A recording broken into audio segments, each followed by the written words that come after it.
Hello, everyone. My name is Katerina Riviou, and I work in the Research and Development Department of Ioakeimidis and Katerina. Today, we are going to talk about the analysis of students' dietary habit study that we implemented with our students in the context of the Big Data Against Childhood Obesity project.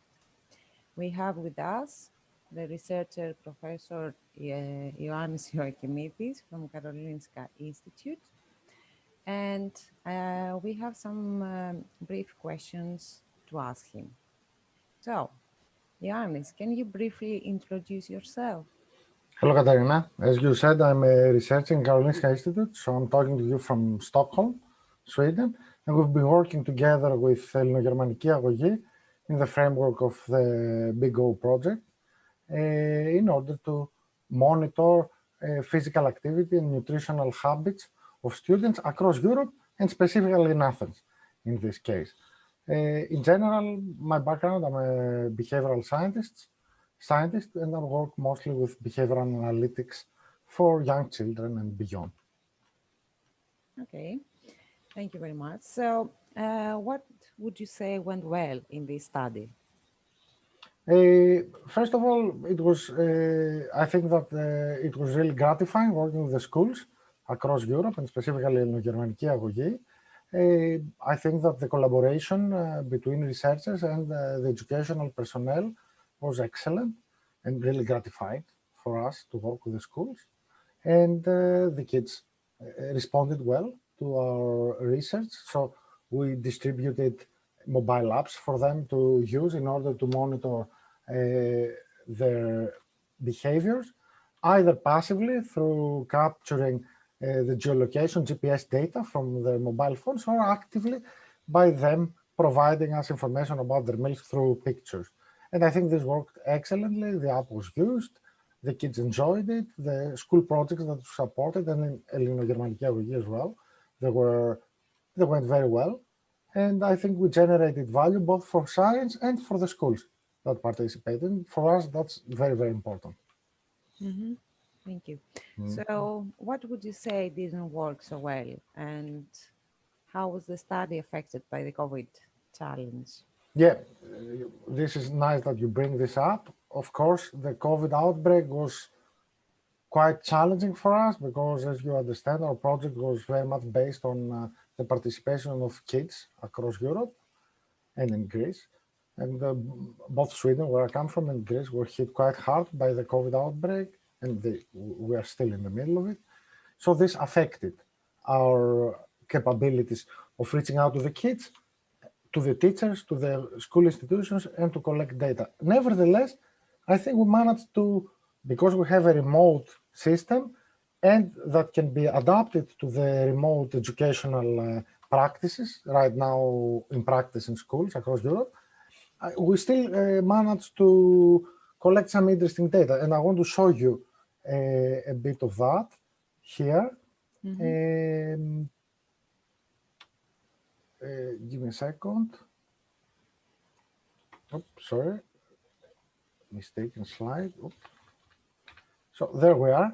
What you can see here is that the kids continued giving us data throughout the prohibition of movement when they were at home, following their online education.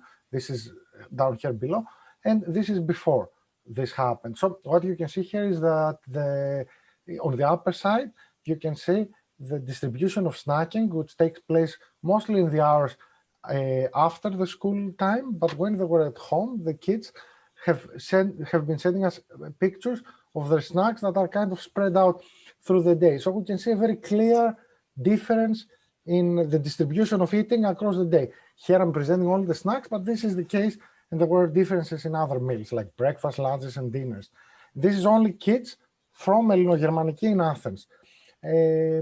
So this is just an example, and we're still trying to make sense of this data. We're actively analyzing them, and we think that we'll be able very soon to come up with specific information that can be used across the scientific community and the public health community, in all honesty. And if we look a little bit also on the what actually were the meals, there is I think a note of optimism here. What you can see that during the COVID period, the snacks were more home prepared than they usually were before. So the kids were eating at home prepared food. There were less sugary snacks and quite more vegetables included in the snacks that the kids reported. Maybe that has to do with them being close to the family being at home and supervising the meals and providing better food. Of course, it's Greece. There's a lot of vegetables available. This is from last spring in the enclosure because of COVID, so there is food availability. But these are interesting, and I would say that quite optimistic outcomes. So we were very happy to see that and for me to share that with you. Mm-hmm. Thank you, Ioannis. That was really interesting. So, what would you say? Did you achieve your research objectives, and to what degree? Yes, I think we did. When we set up this project, BigO, the project is at its tail end. It's the fourth year, so it's almost finished now. So we have reached out to a lot of kids, more than 5,000 kids across Europe, and around maybe 800 to 1,000 in Γερμανική αγωγή across the years.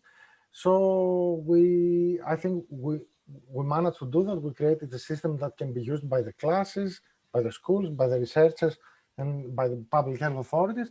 So in general, I think we achieved what we set out to do. Of course, there are problems, there are optimizations. I would like also here again to show you maybe a little bit what one of the things that we did is that we have a tool available both to researchers and to the schools themselves, where we can see this is an example of a class during a week sending their meals, and then the school teachers can see with different colors coded here in the graph when did the meals take place throughout the day. We can see lunches early on, and as we go further later into the day, we can see the dinners and the spread of snacks, as I showed you before.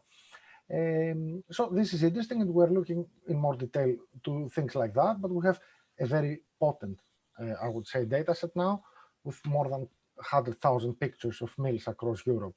Quite a few of them come from Greece.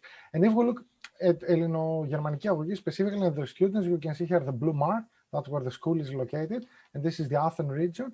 We can see also behaviors that we were able to record and map across the map of Athens. For example, in this case here, we can see the probabilities of a student that visits specific areas of Athens to enter food-related retailers. This is, of course, before COVID, when people were able to move. And this will give us, when we analyze this data in more detail, it will give us more information about the specific characteristics of regional areas in Athens, where there are more fast food places and if the students visit them, and things like that. This is, for us, very, very important. And as you can see an example in the middle here, for example, in the center of Athens, where the concentration of fast food areas is higher, more kids are, the kids that are visiting there, it's more possible that they're going to visit these retailers. This is very nice information, and we are looking at the data set throughout, I would say. Mm-hmm. Thank you. And You're indeed, welcome. the portal and this interface gave us also many opportunities for implementing and integrating these functionalities into school projects. So, what advice would you give to another researcher planning to carry out citizen science activities with schools? I think that my first piece of advice would be that they should not be afraid. I think it's very nice. It can work. It is very gratifying to do. It's really nice to come in contact with the kids at schools, and really nice, and you can get outcomes that you might not expect. For example, when we set up to do this, we didn't expect that response when it comes to picture of meals, but the kids were extremely generous and they were giving us the data.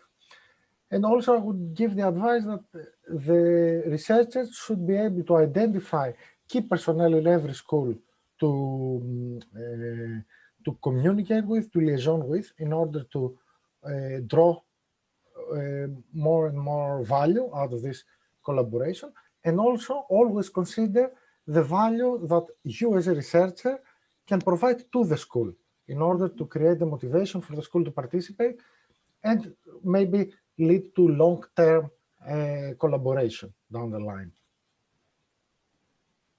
Perfect. So, last but not least, do you have any advice for teachers planning participating in such an activity in the future? Yes, I think that the teachers should explore the innovative ideas that can come through such collaboration. I think it's going to be an excellent tool in order for them to develop and evolve their own teaching process. And it is also gratifying to know that you help with the science.